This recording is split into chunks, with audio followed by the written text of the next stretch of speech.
Fish cutlet বা fish chop যে যাই বলুন না কেন, খেতে কিন্তু ভীষণ মজা হয়েছিল। তো ফ্রিজে কিছু মাছ ছিল যেগুলো খাওয়াই হচ্ছিল না, আর পেটটাও একটু নরম নরম ছিল, আর রান্না করলে খুব একটা ভালো লাগতো না, তাই ভাবলাম এগুলো দিয়ে কিছু একটা করা যাক। তো 2 পিস আলু নিয়েছি এখানে, আর কয়েক পিস মাছ দিয়ে পানি দিয়ে সামান্য হলুদ দিয়েছি একটু কালারের জন্য, স্বাদ মতো লবণ দিয়েছি, দিয়ে চুলার জালটা অন করে দিয়েছি, দিয়ে এখন এটাকে ভালো করে জাল করে সিদ্ধ করে নেব। পানিটা শুকিয়ে এটাকে সেদ্ধ করে নিয়েছি, আর সব কিছু খুব ভালোভাবে সেদ্ধ হয়ে গেছে। মাছগুলো আলাদা তুলে রাখছি, কারণ এগুলোয় অনেক কাঁটা আছে, কাঁটাগুলো আলাদা করে বেছে নিতে হবে, তা না হলে কিন্তু কাঁটা গলায় বেঁধে যাবে। এই যে মাছগুলো আলাদা করে বেছে নিয়েছি, আর আলুটাও সুন্দর করে ম্যাশ করে নিয়েছি। এগুলো গুছানো হয়ে গেলে তারপর আমি এখানে একটা কড়াই দিয়েছি চুলাতে, সরিষার তেল দিয়ে দিলাম, আপনারা চাইলে সয়াবিন তেলটাও দিতে পারেন।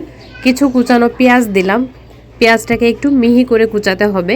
তো পেঁয়াজটা দিয়ে দিলাম, তারপর রসুন দিলাম, পরিমাণ মতো হলুদ দিলাম, মানে অল্প কিছু হলুদ দিয়েছি সামান্য কালারের জন্য, স্বাদ মতো লবণ, আর এখানে দিয়েছি জিরা গরম মশলার গুঁড়ো দিয়েছি অল্প করে, যাতে মাছের যে একটা গন্ধ থাকে সেই গন্ধটা আর না আসে। তো ভালো করে নাড়িয়ে চাড়িয়ে এটাকে আমি একটু ভেজে নেব, হালকা ভেজে নেব, খুব একটা ভেজে নেব না, মানে পোড়া পোড়া করবো না। যখন হালকা ভাজা হয়ে যাবে তখন এখানে সেই মাছ আর আলুটা দিয়ে দিব, দিয়ে ভালো করে একটু এটাকে মিশিয়ে নেব, মানে একটু হালকা ভেজে নেব।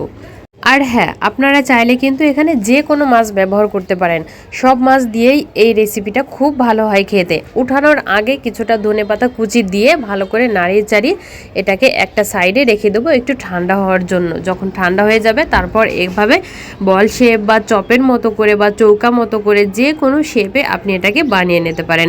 তো এই যে আমার পছন্দ অনুযায়ী আমি বানিয়ে নিলাম এভাবে, আর আগের থেকে ডিমগুলো রেখেছিলাম, ডিমের ভিতরে দিয়ে এটাকে ভালো করে কোট করে নিয়েছি। তারপর এখানে টোস্টের গুঁড়া ছিল, সেই টোস্টের গুঁড়ার ভিতরে দিয়েও সুন্দর করে কোট করে একটা সাইডে এভাবে রেখে দিয়েছি।